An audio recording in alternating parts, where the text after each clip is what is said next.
महापुराण की कथा कहती है महाराज, भगवान ओघड़दानी शंकर स्वयं आद्य शक्ति जगदम्बा से कहते हैं कि जगदम्बा तू क्या चाहती है बोल। तो जगत जननी जगदम्बा कहती है कि जहां मैं हूं वहां शंकर है, ये आपने कह दिया, पर जहां शंकर है वहां पार्वती का होना जरूरी है। उसके लिए सिद्ध करने के लिए एक स्थान ऐसा बनाया जाए जहां पर शंकर विराजमान है और शंकर के साथ पार्वती विराजमान है। तो शिव जी ने कहा पार्वती उसके लिए मैं तुझे एक सुंदर कलश का निर्माण कर देता हूं। अष्टमी के दिन कन्याओं का भोजन कराओ या नवमी के दिन कन्याओं का भोजन कराओ। पर देवी भागवत तो कहती है, देवी भागवत तो वर्णन करती है कि पहले नवरात्रे से लेकर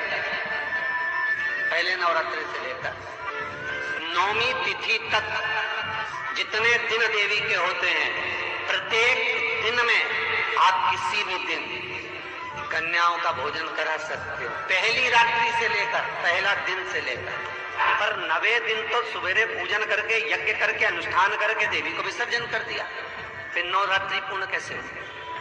नवरात्रि की पूर्णता होती है अमावस्या की रात से गिनी जाती है। कौन से दिन से गिनते हैं? अमावस्या की रात्रि, फिर एकम की रात्रि, फिर दूज की रात्रि, ऐसे गिनते गिनते अष्टमी की रात्रि तक और नवमी के दिन सुबह तक या दोपहर तक या शाम तक, जब तक आप यज्ञ ना करें तब तक ये 9 रात्रियां पूर्ण गिनी जाती है महाराज देवी भागवत के हिसाब से पूर्णता।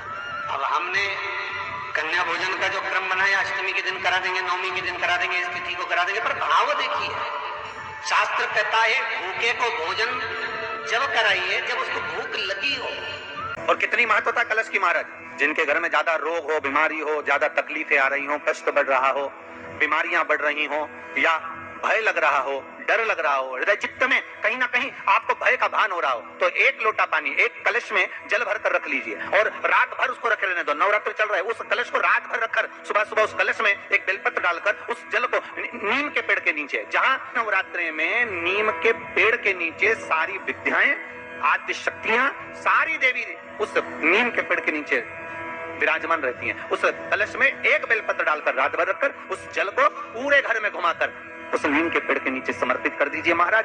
घर में भय लगना बंद हो जाएगा, कोई बड़ी बीमारी आपको घेरेगी नहीं और उस बीमारी से, उस रोग से आप मुक्त रहेंगे। उस बीमारी से, उस रोग से आप मुक्त पाएंगे, वो बीमारी आपको घेर।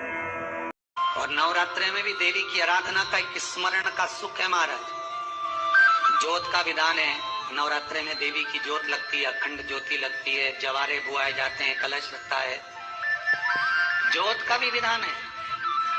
जिसके यहाँ दिया अखंड जलाया जाता है, अगर वो दिए की लो, दिए की बाती अगर दक्षिण दिशा की होती है तो उसके घर में साल भर में एक घात जरूर होती है। जो दिया अखंड जलता है उसकी बाती का मुख दक्षिण का नहीं होना चाहिए। अगर आपने देवी भागवत का स्मरण करा हो, देवी भागवत को अगर सुना हो, तो देवी भागवत में स्पष्ट किया गया कि पूर्व की ओर मुख करा हुआ दिया, अर्थात पूर्व की ओर ज्योत जो जलाई जाती है वो संपदा की वृद्धि करती है।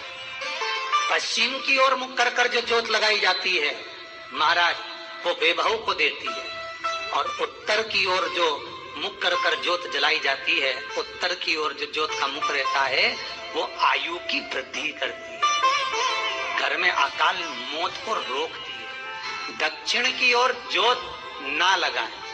अगर आपको लगाना है पूरब की लगाएं, पश्चिम की लगाएं या उत्तर की लगाएं। और जितने दिन महारानी जगदम्बा जगत धात्री दुर्गा भवन चैत्र नवरात्रि में, शरदीय नवरात्रि में, आषाढ़ी नवरात्रि में, आदिकादिक पौष नवरात्रि में हम जगत जननी जगदम्बा की जब स्थापना करते हैं, या हम नूतन घर का प्रवेश करते हैं, या गणेश जी की स्थापना करते हैं, या कोई दुकान को प्रवेश करते हैं, या कोई शुभ कार्य करने के लिए अग्रण्य होते हैं, तो हम कलश की स्थापना क्यों करते हैं? कलश के अंदर आखिर ऐसा क्या विराजमान है कि 33 कोटि देवता उस कलश के अंदर आकर बैठ जाते हैं। आप कोई यज्ञ करने जा रहे हो, आप कोई पोथी पुराण करने जा रहे हो, आप कोई अच्छा कार्य करने जा रहे हो, तो ब्राह्मण देवता कह देते कलश की स्थापना होगी, कलश की शोभा यात्रा निकलेगी, कलश यात्रा निकलेगी, कलश विराजमान होगा। उस कुंभ की, उस घड़े की चैत्री नवरात्रि का 5वां दिन रहा है और मान लो कि आपके घर में किसी बच्चे की, लड़के की या लड़की का या मंगल विवाह नहीं हो रहा हो या शादी नहीं हो रही हो, या उस लड़के लड़की के लिए बहुत प्रयास कर लिया आपने और उसकी शादी हो ही नहीं रही, अथक प्रयास आपने कर लिया और उसका मंगल विवाह नहीं हो रहा, तो ये देवी भागवत में स्पष्ट कहा गया, देवी भागवत में वर्णन किया गया, देवी भागवत में वर्णित किया गया। और देवी भागवत में कहा गया कि आम का जो पत्ते होते हैं, आम का जो पत्ता होता है, आम का जो पल्लव होता है, उस आम के पत्ते पर हल्दी और सिंदूर, इन दोनों से स्वस्तिक का निर्माण किया जाए। देवी भागवत का संवाद है, बहुत ध्यान देना महाराज। जिन कन्याओं का विवाह ना हो पंचमी के दिन, नवरात्रे की कोई सी भी पंचमी, मतलब जो पंचमी तिथि पड़ेगी, कोई भी नवरात्रा हो, चाहे वो 4 नवरात्रे में से, चाहे वो पौष का हो, अश्विन का हो, चैत्र का हो, आषाढ़ का हो, किसी भी नवरात्रे में आप कर सकते हैं। एक पान के पत्ते पर, एक ही पत्ते पर जो 2 स्वस्तिक बनेंगे, एक हल्दी का बनेगा, एक सिंदूर का बनेगा।